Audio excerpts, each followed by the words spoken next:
Et alors Valérie, justement, avec cette double casquette de financier et à la fois gestionnaire de CVC, euh, comment, pour vous aussi, qui n'êtes du coup pas forcément à l'intérieur de la société dont vous gérez les fonds, vous allez pouvoir identifier ces synergies et être sûr que c'est un bon investissement à faire pour le corporate qui vous a demandé enfin, donner mandat en fait. Voilà. Alors peut-être la différence avec Iliad, c'est que nous, on n'a pas mandat d'investir vraiment dans le core business stratégique des corporates qui nous ont confié les capitaux.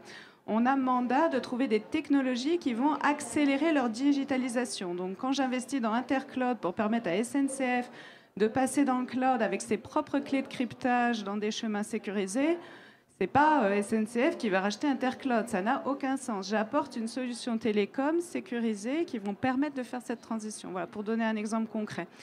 Le groupe SNCF a par ailleurs des équipes M&A, des équipes d'investissement direct, hein, l'équipe 574 Invest, qui vont s'intéresser au sujet vraiment core business, la mobilité. Voilà, c'est pas Yenov qui a fait l'investissement dans Hyperloop, hein, le nouveau train sur coussin d'air. Moi, je trouve ça formidable. Non, c'est pas nous qui allons faire ça. Nous, on est là pour trouver des outils digitaux. Et, en fait, comment ça marche? Donc, on est en permanence au contact de nos corporates, donc pas que SNCF, hein, on a 70 LP en tout, et ils vont nous partager leur plan d'innovation de manière tout à fait transparente, en disant, bah voilà, cette année, on voudrait faire ceci, faire cela, etc. Et ce qui est un énorme atout pour nous, parce qu'on sait quoi aller chercher dans le deal flow, et on évite un écueil assez classique du VC, c'est-à-dire investir trop tôt dans une technologie qui fera du revenu et qui sera mature dans 10 ans.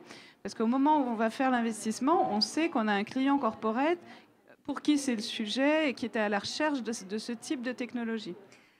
Donc ça, c'est ce que font nos équipes de business développement en permanence.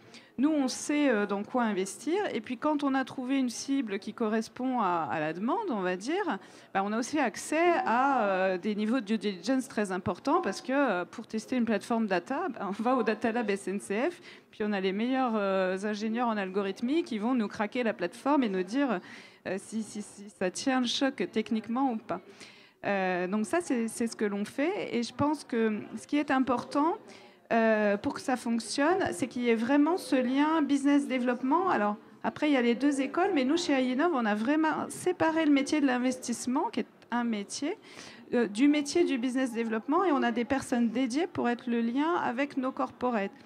Et du côté des corporates, on leur dit toujours, si vous voulez que ça marche bien, nous aussi, il faut qu'on ait des interlocuteurs. Parce que si on parle qu'à la direction générale, il y a un moment, on va se trouver arrêté dans le déploiement opérationnel des solutions.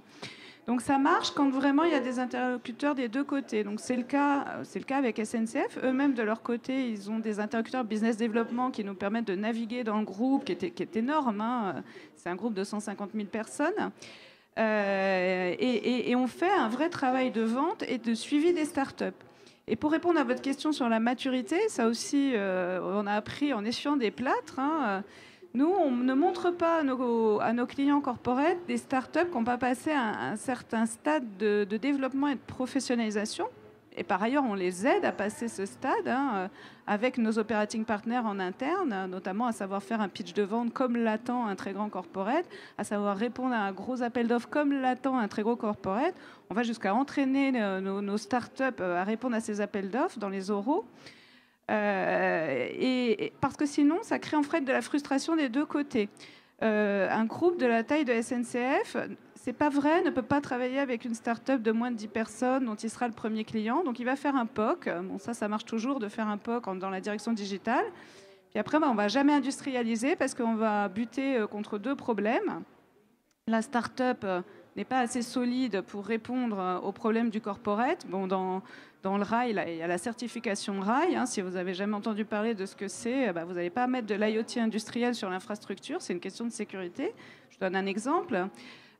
Donc ça, c'est le premier problème. Et le deuxième problème, c'est qu'elle va souvent être trop petite en termes de fonds propres, de pérennité, pour pouvoir faire du revenu vraiment avec un client comme la SNCF. Et donc, quand un projet va arriver aux achats, les achats vont dire, mais attendez, votre start-up, vous ne pouvez pas travailler avec elle comme fournisseur parce qu'elle est trop petite, elle a un problème de fonds propres. Et puis en plus, si vous passez le contrat de 200 000 euros que vous voulez passer, on va être le premier client de sa start-up et elle n'en veut pas, ça pose des problèmes juridiques. Donc nous, quand on va accompagner une start-up et qu'on va investir, on va résoudre le problème financier, hein, on va résoudre le problème de fonds propres. Et puis, très très vite, avec nos équipes de business développement, on va aussi résoudre le problème de diluer le gros client à l'intérieur du revenu, puisque on ne va pas parler que à SNCF, on va aller parler à tous nos autres corporates, et puis on va permettre assez vite de les diluer dans le revenu. Donc c'est ça qu'on apporte. Et on ne peut pas le faire avec des sociétés trop jeunes. Donc nous, chez Ainov, on investit en série A, série B, et puis on a une petite poche d'amorçage qui n'est pas gérée par nous d'ailleurs, qui est gérée par un partenaire, Axeléo. Et ces sociétés-là, on ne les montre pas. Elles sont pour l'instant cachées, puis on explique bien pourquoi aux deux parties. On explique à nos corporates qu'ils ne vont pas arriver à travailler avec elles parce qu'elles ne sont pas assez structurées.